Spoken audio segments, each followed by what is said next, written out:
शहर के बीचों बीच बने एक शांत छोटे से शिव मंदिर के प्रांगण में 75 वर्षीय दयाशंकर जी रोज सुबह आकर बैठते थे। उनके चेहरे पर हल्की झुर्रियां थी जो बीते हुए एक सफल पर अब अकेले जीवन की कहानी कहती थी। आसपास के लोग उन्हें नेताजी कहकर पुकारते थे। दयाशंकर जी की गिनती कभी शहर के सफलतम व्यापारियों में होती थी। गौरव और बहू अंजलि को हर सुख सुविधा दी थी। पत्नी सुमन के देहांत के बाद उन्होंने अपनी सारी संपत्ति और प्यार इन्हीं दोनों पर न्यौछावर कर दिया था। उनका मानना था कि बुढ़ापे का सहारा तो यही बच्चे हैं। दयाशंकर जी ने कुछ साल पहले ही अपना बड़ा कारोबार बेटे के नाम किया था और खुद रिटायरमेंट ले ली थी। अब उनका बड़ा सा घर जो कभी हंसी ठिठोली से गूंजता था उन्हें काट खाने को दौड़ता था। सुबह शाम बेटे बहू को ऑफिस जाने की जल्दी होती थी और पोता पोती आर्यन और प्रिया अपने स्कूल और सोशल मीडिया की दुनिया में व्यस्त रहते थे। उनके लिए दयाशंकर जी बस एक जरूरी फर्नीचर की तरह थे, घर का एक हिस्सा जिस पर ध्यान देना आवश्यक नहीं। पापा खाना खा लिया या पापा दवाई ले ली, बस ये दो सवाल ही उनकी दिनचर्या का हिस्सा थे। वो भी अक्सर अंजलि नौकरानी के जरिए पूछवाती थी। एक दिन दयाशंकर जी ने हिम्मत करके गौरव से कहा, बेटा आज रात थोड़ा जल्दी आ जाना, कुछ जरूरी बात करनी है और मैं आजकल बहुत अकेला महसूस करता हूँ। गौरव ने नजरें कंप्यूटर स्क्रीन से हटाए बिना कहा, पापा अभी काम है, आप बिना छोटी छोटी बातों को बड़ा क्यों करते हैं? आप अकेले नहीं हैं, पूरा घर है, पर कोई बात करने वाला नहीं है बेटा। दयाशंकर जी ने दबी आवाज में कहा, पापा प्लीज अब ऑफिस के काम में डिस्टर्ब मत कीजिए, मैं बहुत बिजी हूँ। 1-2 साल में बिजनेस सेट हो जाए फिर आपके साथ बैठूंगा, गौरव ने खींचते हुए जवाब दिया। दयाशंकर जी चुपचाप अपने कमरे में लौट आए। उन्हें याद आया कि उनकी पत्नी सुमन जी हमेशा कहती थी, दयाशंकर जी तुम अपने काम में इतना मत डूबो कि दोस्तों को भूल जाओ। बच्चे तो उड़ जाएंगे पर जीवन के इस मोड़ पर दोस्त ही असली पूंजी होते हैं।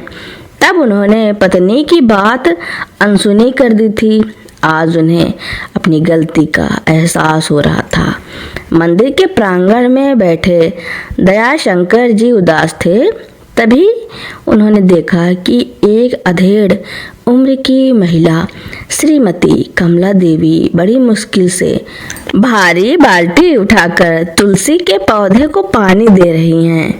कमला देवी की उम्र लगभग 65 वर्ष थी और वह पिछले कई सालों से मंदिर की साफ सफाई और पूजा पाठ का काम संभालती थी। दयाशंकर ने तुरंत उठकर बाल्टी ले ली और पानी डालने में उनकी मदद की। धन्यवाद नेताजी, कमला देवी ने स्नेह से कहा, आप रोज आते हैं पर आज कुछ परेशान लग रहे हैं। दयाशंकर जी का गला भर आया। उन्होंने संक्षेप में अपना अकेलापन बताया। कमला देवी ने धैर्य से सुना और बोली, नेताजी आप अकेले नहीं हैं, ये मंदिर आपका है और हम सब भी, मेरा भी तो कोई नहीं है। पति का देहांत हुए 20 साल हो गए। बेटी है पर वो विदेश में है। बेटे की शादी के बाद बहू ने साफ कह दिया कि उन्हें प्राइवेसी चाहिए। तब से ये मंदिर ही मेरा घर है। उनकी कहानी सुनकर दयाशंकर जी को लगा जैसे उन्हें कोई अपना मिल गया हो। उन्होंने देखा कि कमला देवी के हाथ पैर में दर्द था, पर फिर भी वह पूरी श्रद्धा से काम कर रही थी। अगले दिन से दयाशंकर जी रोज सुबह मंदिर में कमला देवी की मदद करने लगे। झाड़ू लगाना, फूल माला तैयार करना, प्रसाद बांटना। उनका खालीपन धीरे धीरे कम होने लगा। कमला देवी के साथ बातें करके उन्हें एक अद्भुत शांति मिलती थी। उनकी दोस्ती गहरी होती गई। एक शाम जब दयाशंकर जी हमेशा से कुछ देर से घर लौटे तो उन्हें मुख्य दरवाजे पर ही अंजलि मिल गई। अंजलि के चेहरे पर व्यंग भरी मुस्कान थी। वाह पापा जी, आजकल तो बुढ़ापे में रंगरेलियां शुरू कर दी है। हमने सुना है मंदिर में एक नई मित्र मिली है। हमें क्या पता था कि आप अपनी जवानी का अधूरा शौक इस उम्र में पूरा करेंगे। दयाशंकर जी हक्के बक्के रह गए। अंजलि, यह क्या बकवास है? कमला देवी एक बहुत ही नेक महिला हैं और मेरी एक अच्छी दोस्त एक अमीर आदमी और एक मंदिर की मामूली सफाई वाली। कौन मानेगा? आप यह सब करके हमारी इज्जत मिट्टी में मिला रहे हैं। अंजलि ने अपनी आवाज ऊंची कर दी। तभी गौरव भी अपने कमरे से बाहर आया। दयाशंकर जी ने आशा भरी नजरों से बेटे की ओर देखा, पर गौरव ने हमेशा की तरह मौन साध लिया। अंजलि ठीक कह रही है पापा, समाज में हमारी भी एक प्रतिष्ठा है। मैं आपकी दोस्ती पर सवाल नहीं उठा रहा, पर मर्यादा में रहिए। गौरव ने अपनी आवाज को शांत करते हुए पर नजरों में तिरस्कार के साथ कहा। कुछ दिनों बाद कमला देवी बहुत बीमार पड़ गईं। दयाशंकर जी उनसे मिलने उनके छोटे से कमरे में गए। उन्हें तेज बुखार था। दयाशंकर जी ने तुरंत डॉक्टर को बुलाया और उनकी देखभाल की। यह बात जब गौरव और अंजलि को पता चली तो अंजलि ने घर में तूफान खड़ा कर दिया। पापा जी, अब आप हमारे घर की बीमारियों को बाहर से लाएंगे। आपकी उस दोस्त का क्या ठिकाना है? बच्चों पर इसका बुरा असर होगा। मैं कहती हूँ आप या तो उस औरत से नाता तोड़िए या फिर इस घर से बाहर जाने की तैयारी कीजिए। अगले ही दिन दयाशंकर ने अपने बेटे, बहू और बच्चों को हॉल में इकट्ठा किया। उन्होंने साफ और दमदार आवाज में कहा, तुम लोग मेरी दोस्ती को गंदा रिश्ता कहते हो। मैं और कमला जी, हम दोनों ही अकेलेपन के शिकार हैं। हमने सिर्फ एक दूसरे का सहारा लिया। आप मुझसे मेरे रिश्ते का नाम जानना चाहते हो तो सुनो। कमला और मेरा रिश्ता सहारा का है, दोस्ती का है। और अगर तुम लोगों की सोच को शांति मिलेगी तो आज से हमारा रिश्ता जीवन साथी का है। उन्होंने अपने गले से सोने की चेन निकाली, जिसे गौरव ने कभी खरीदने की जहमत नहीं उठाई थी, और उसे कमला देवी की तरफ बढ़ाया। कमला जी, मैंने आज तक अपनी पूरी जिंदगी अपनों पर लुटाई है, पर अब बची हुई जिंदगी अपने साथी के साथ जीना चाहता हूँ, सम्मान के साथ। कमला देवी की आंखों में आंसू थे। उन्होंने चैन स्वीकार कर ली। दयाशंकर जी ने फिर अपने बेटे की ओर देखा। गौरव, तुमने और अंजलि ने मेरी पत्नी की बात का भी सम्मान नहीं किया। यह घर मेरे पैसे से बना है और मेरे नाम पर है, ताकि तुम लोग टैक्स बचा सको। आज मैं तुम्हें और तुम्हारे परिवार को यह घर और मेरा कारोबार दे रहा हूँ। मेरा सारा हक तुम ले लो, पर अब मुझे मेरी जिंदगी जीने दो। मैं अब इस घर में दम घुटकर नहीं रह सकता। दयाशंकर ने कमला देवी का हाथ थामा और बोले, कमला जी, आपका कोई घर नहीं है, मैं भी बेघर हूँ। आज से हम दोनों एक दूसरे का सहारा बनेंगे। गौरव और अंजलि अवाक रह गए। उनका लालच उन्हें निगल गया था। पापा, आप हमारे साथ ऐसा कैसे कर सकते हैं? हम कहाँ जाएंगे? गौरव ने गिड़गिड़ाते हुए कहा। सोचो बेटा, जब मैंने यह सवाल किया था कि बुढ़ापे में मैं कहाँ जाऊंगा, तब तुमने क्या किया था? समय का चक्र घूम गया, अब तुम अपने बल पर जियो। दयाशंकर ने बिना पीछे देखे कमला देवी के साथ उस घर से बाहर कदम रखा। दयाशंकर जी ने शहर से दूर एक शांत जगह पर एक छोटा सा घर खरीदा। उन्होंने अपने और कमला जी के खर्च के लिए कुछ पैसे रखे और बाकी की संपत्ति से एक वरिष्ठ नागरिक सहायता कोष शुरू किया, जिसका संचालन कमला देवी करने लगी।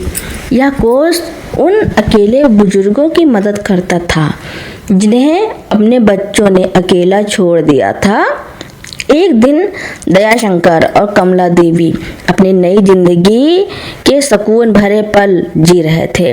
तभी उन्हें पता चला कि गौरव और अंजलि को उनके बुरे व्यवहार के कारण कारोबार में भी भारी नुकसान उठाना पड़ रहा है।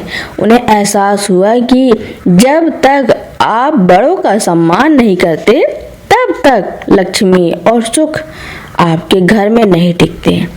दयाशंकर जी ने कमला जी से कहा, कर्मों का फल कभी भी तुरंत नहीं मिलता, पर जब मिलता है तब समय का चक्र पूरा हो चुका होता है। कमला देवी ने मुस्कुराकर उनके हाथ को थाम लिया। शहर से दूर एक छोटी पहाड़ी के पास दयाशंकर और कमला देवी ने अपना नया जीवन शुरू किया था। उनका घर भले ही छोटा था, पर उसमें प्रेम और सम्मान का वास था। दयाशंकर जी ने अपने वरिष्ठ नागरिक सहायता कोष की शुरुआत तेजी से की। कमला देवी के पास मंदिर में सेवा का लंबा अनुभव था और उनकी सहजता और सेवा भावना ने इस काम में 4 चांद लगा दिए। धीरे धीरे उस शांत स्थान पर एक सुंदर आधुनिक वृद्धाश्रम की नींव पड़ी। दयाशंकर ने उनका नाम सहारा रखा, जो उन्हें नए रिश्ते की पहचान बन गया था। यह सिर्फ एक आश्रम नहीं था, बल्कि उन बुजुर्गों का घर था जिन्हें अपनों ने भावनात्मक रूप से छोड़ दिया था। कमला देवी अब आश्रम की मुखिया थी और दयाशंकर उनके सच्चे साथी। उन्होंने अपने पोते पोती आर्यन और प्रिया के नाम पर भी कुछ धनराशि सुरक्षित रखी थी। यह इस बात का प्रतीक था कि पिता का फर्ज भले ही पूरा हो गया हो, दादा का प्यार अभी भी बाकी है। इधर शहर में गौरव और अंजलि का जीवन संघर्ष से भर गया था। दयाशंकर के अचानक घर छोड़ने और उन्हें कारोबार सौंपने के बाद गौरव ने व्यापार को हल्के में लिया। व्यापार में भारी नुकसान हुआ, बैंक का कर्ज बढ़ गया और जो बड़ा घर कभी उनका गर्व था, अब वह एक बोझ बन गया था। एक शाम गौरव ने हिम्मत करके अपनी पत्नी से कहा, अंजलि, अब हमारे पास उस बड़े घर के लोन को चुकाने के पैसे नहीं बचे हैं। कारोबार खत्म हो चुका है, हमें घर बेचना पड़ेगा। नहीं गौरव, गौरव ने थकी हुई आवाज में कहा, पापा जी ने हमें समय दिया था, पर हमने उन्हें और उनके अनुभव को कभी सम्मान नहीं दिया। कर्मों का फल मिल रहा है अंजलि, हमने उन्हें अकेलेपन में ढकेला। आज हम खुद बेसहारा हैं। अगले कुछ हफ्तों में उन्हें मजबूरी में घर बेचना पड़ा और किराए के एक छोटे से फ्लैट में शिफ्ट होना पड़ा। बच्चों, आर्यन और प्रिया। उसने अपनी माँ से पूछा, मम्मी दादाजी क्यों चले गए थे? अगर दादाजी होते तो क्या यह सब होता? बच्चों की बातें सुनकर अंजलि को पहली बार अपने व्यवहार पर गहन पछतावा हुआ। उसे समझ आया कि रिश्तों में पैसा नहीं, प्रेम और सम्मान जरूरी होता है। गौरव और अंजलि ने तय किया कि वे एक बार सहारा आश्रम जाएंगे। वे यह देखने गए थे कि उनके पिता किस हाल में हैं, पर उन्हें वहां का वातावरण देखकर हैरानी हुई। सहारा आश्रम में दयाशंकर और कमला देवी मुस्कुराते हुए खुश और संतुष्ट दिख रहे थे। वे जीवन की दूसरी पारी को पूरी गरिमा के साथ जी रहे थे।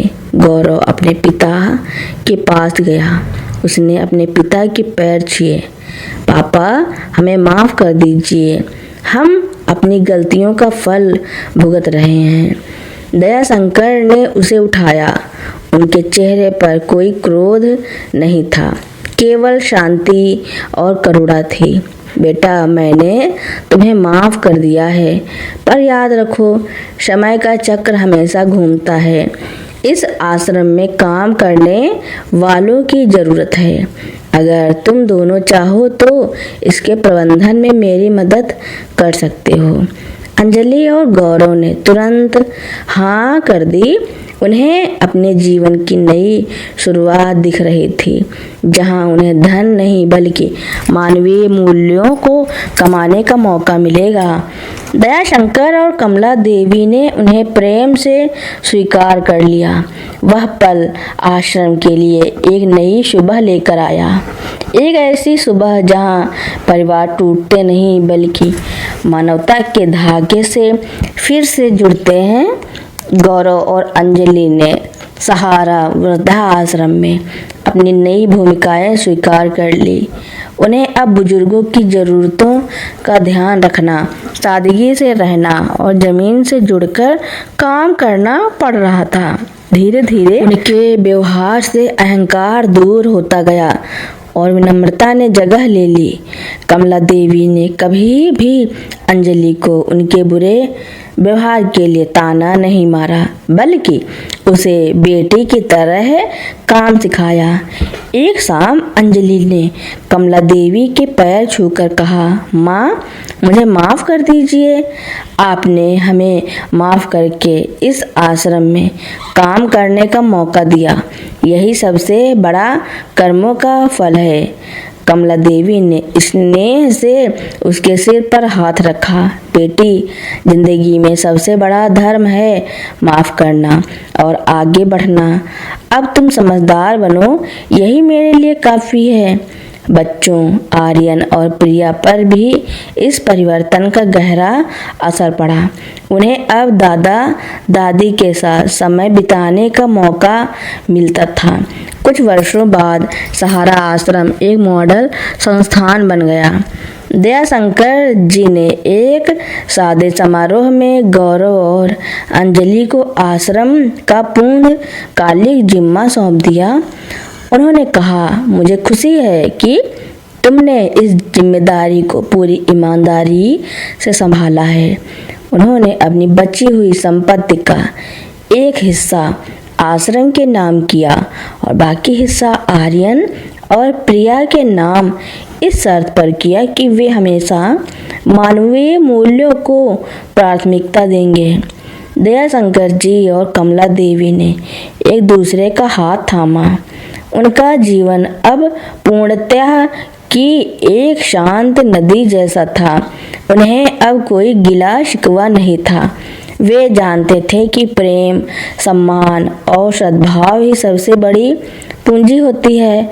उनका नया रिश्ता न केवल उनके लिए बल्कि उनके पूरे परिवार के लिए एक वरदान बन गया था।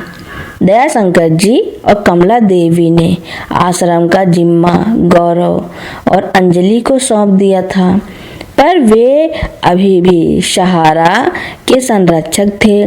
उनका मार्गदर्शन हमेशा आश्रम के हर कोने में महसूस किया जाता था। इस बीच आर्यन और प्रिया अपने दादा दादी के पद चिन्हों पर चलने लगे। उन्होंने आश्रम को सिर्फ एक काम की जगह नहीं बल्कि अपने परिवार का सच्चा विस्तार माना। आर्यन ने अपनी इंजीनियरिंग की डिग्री पूरी करने के बाद आश्रम के प्रबंधन को तकनीक से जोड़ा, जिससे दान और प्रशासनिक कार्य अधिक पारदर्शी हो गए। प्रिया, जो समाजशास्त्र में स्नातक कर रही थी, उसने आश्रम के बुजुर्गों के मानसिक स्वास्थ्य और खुशी पर ध्यान केंद्रित किया। उसने एक पीढ़ीगत जुड़ाव कार्यक्रम शुरू किया, जिसमें शहर के स्कूल के बच्चे रोज आकर बुजुर्गों के साथ समय बिताते थे, उनकी कहानियां सुनते थे। यह पहल इतनी सफल हुई कि सहारा आश्रम सिर्फ बेसहारा बुजुर्गों का घर नहीं रहा, बल्कि पीढ़ियों के बीच प्रेम और ज्ञान के आदान प्रदान का केंद्र बन गया। एक ठंडी सुबह दयाशंकर जी कमला देवी के साथ आश्रम के बरामदे में बैठे थे। सूरज की हल्की किरणें उन पर पड़ रही थीं। दयाशंकर जी ने कमला देवी का हाथ धीरे से सहलाते हुए कहा, कमला जी, मुझे याद है जब मैं अपने बड़े घर में अकेला महसूस करता था, तब मैं सोचता था कि मेरा जीवन अब बस खत्म हो गया। कमला देवी ने मुस्कुराते हुए जवाब दिया, और मुझे लगता है कि मेरी जिंदगी बस इस मंदिर की साफ सफाई तक सिमट कर रह जाएगी। हम दोनों ने एक दूसरे को एक नई शुरुआत दी। आपने मुझे सम्मान दिया और मैंने आपको साथ। उन्होंने अपनी संतुष्टि भरी नजरें गौरव, अंजलि और बच्चों पर डाली, जो आश्रम के एक छोटे से उत्सव की तैयारी में लगे थे। कर्मों का फल केवल सजा या इनाम नहीं होता, दयाशंकर जी ने गहरी आवाज में कहा, यह आत्म सुधार का मौका होता है। गौरव और अंजलि ने अपना फल भुगता और अब वे इससे कहीं अधिक मूल्यवान चीज पा रहे हैं, सच्चा संतोष और प्रेम। हाँ, कमला देवी ने सहमति दी। और देखिए, हमारे पोता पोती आर्यन और प्रिया इस विरासत को कितनी ईमानदारी से आगे बढ़ा रहे हैं। अब कोई चिंता नहीं। कुछ वर्षों बाद दयाशंकर जी और कमला देवी ने इसी आश्रम में अपनी अंतिम सांसें ली। शांति और पूर्णता के साथ एक दूसरे के हाथ में हाथ डालकर। उनके जाने के बाद गौरव और अंजलि ने पूरी लगन से आश्रम को संभाला। उन्होंने आश्रम का नाम बदलकर दया कमला स्मृति सहारा रख दिया, ताकि उनके माता पिता के सेवा भाव को हमेशा याद रखा जाए। शहर के लोग अब गौरव और अंजलि को उनके पुराने धन के लिए नहीं, बल्कि उनके विनम्र स्वभाव और सेवा भाव के लिए जानते थे। उन्हें यह समझ आ गया था कि जीवन का सबसे बड़ा कारोबार धन कमाना नहीं, बल्कि रिश्तों में निवेश करना और मानवता की सेवा करना है। तो दोस्तों, मेरी कहानी सुनने के लिए आपका बहुत बहुत धन्यवाद। ऐसी ही कहानियाँ सुनने के लिए मेरे चैनल को लाइक, कमेंट, शेयर, सब्सक्राइब एवं बेल आइकन का बटन दबाना ना भूलना, ताकि मेरी नई नई कहानियाँ आप तक पहले ही पहुँचती रहें।